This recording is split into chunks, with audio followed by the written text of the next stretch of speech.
Ever get stuck in like customer service limbo? The whole music is playing on repeat, the website you're on feels like a maze, and you just keep getting transferred and transferred. It makes you want to just give up, right?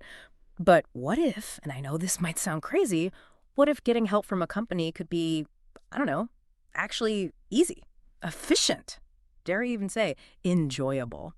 Well, today we're taking a deep dive into how AI chatbots are shaking things up in the world of customer service.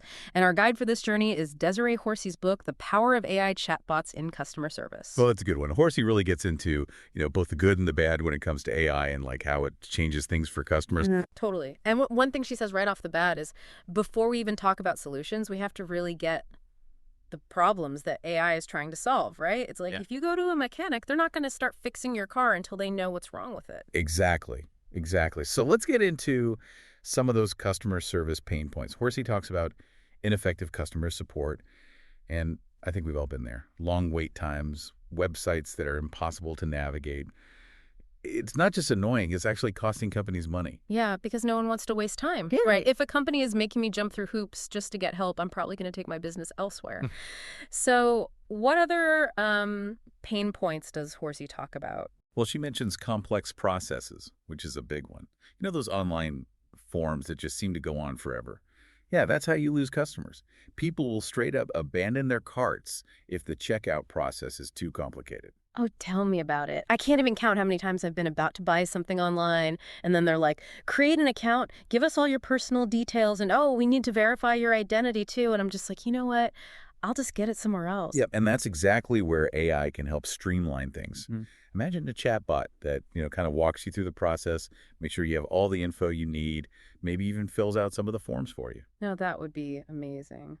What else is on Halsey's list of customer service woes? The never-ending information hunt. We live in a world where we expect answers, like immediately.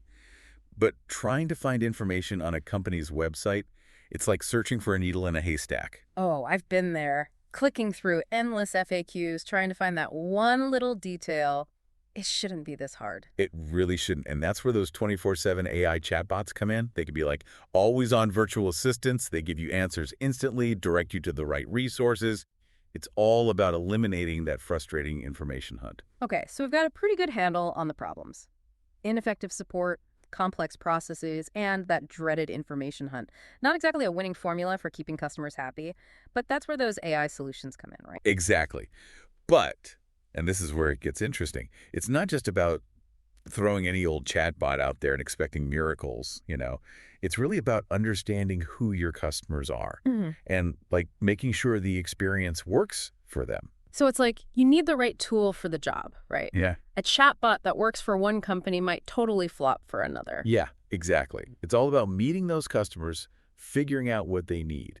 And Horsey talks about this a lot in her book in that chapter, understanding your niche's unique needs. Basically, you got to know your customer. Like really know them. What's their age group? What are their pain points? Are they like glued to their phones all day, or are they more old school? Right, because you wouldn't talk to like someone my kid's age the same way you talk to my parents, right? Exactly. What works for one group might totally alienate another. Okay, so how does a company even start to build, a chatbot that's actually customized like that? Well, Horsey lays out a pretty clear plan in the book. Yeah. First thing, you got to really zoom in on those customer pain points we were talking about before. What are the questions your customer service team gets asked all the time? What are the things that people keep having trouble with? Those are the things you want your chatbot to be able to handle. So instead of having a real person answer the same question about, like, return shipping 100 times a day, the chatbot can just take care of that. Exactly.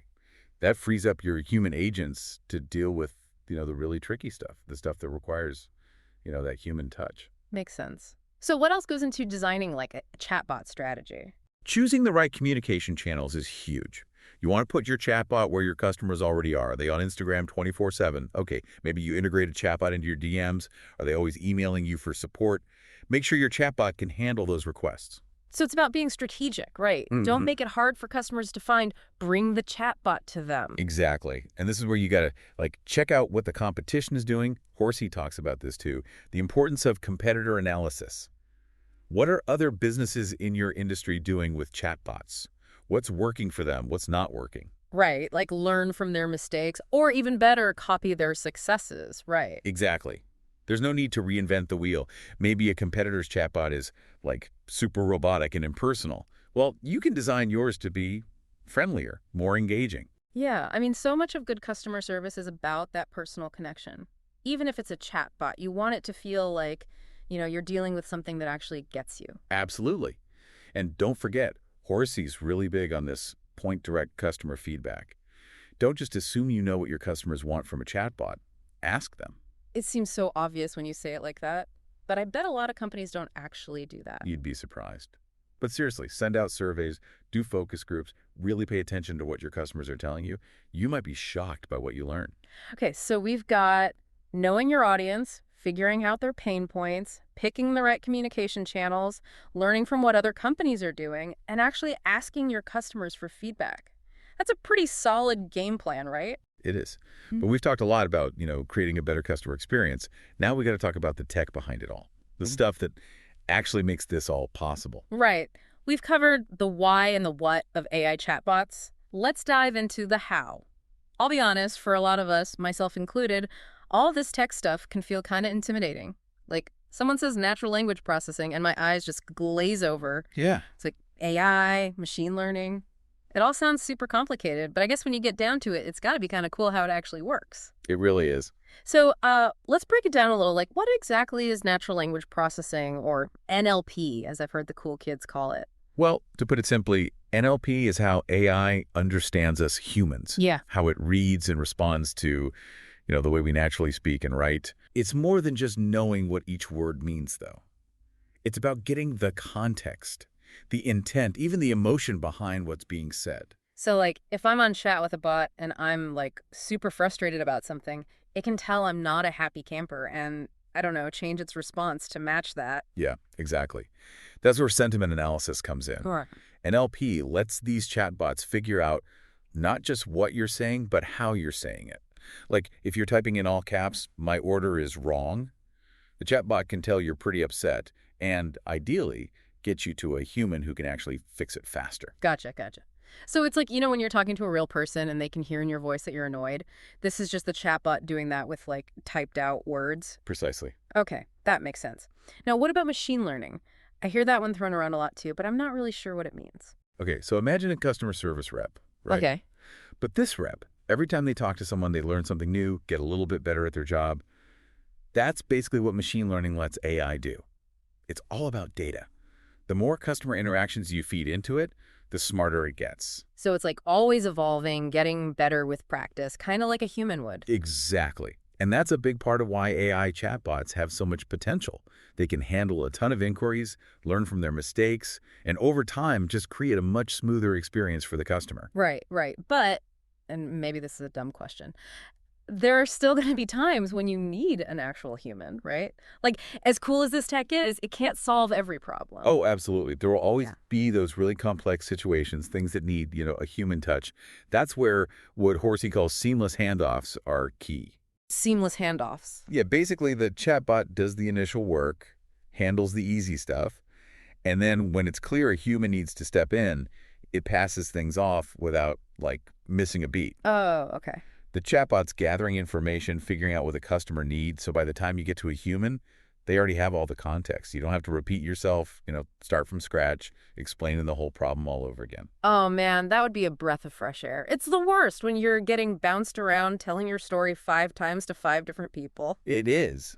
And that's where those statistics Horsey talks about get really impressive. Like, she says AI could potentially cut down escalations to human agents by 75%. That's huge. Customers are happier, the company saves money, everybody wins. Okay, I'm convinced. Sign me up for the AI chatbot revolution. But before we wrap up, I got to ask about the future. Like, this is all amazing, but it also sounds like, I don't know, still kind of early days for all this. What's down the road for AI and customer service? Any cool predictions? Oh, tons. Imagine, like, AI that knows what you need before you even do.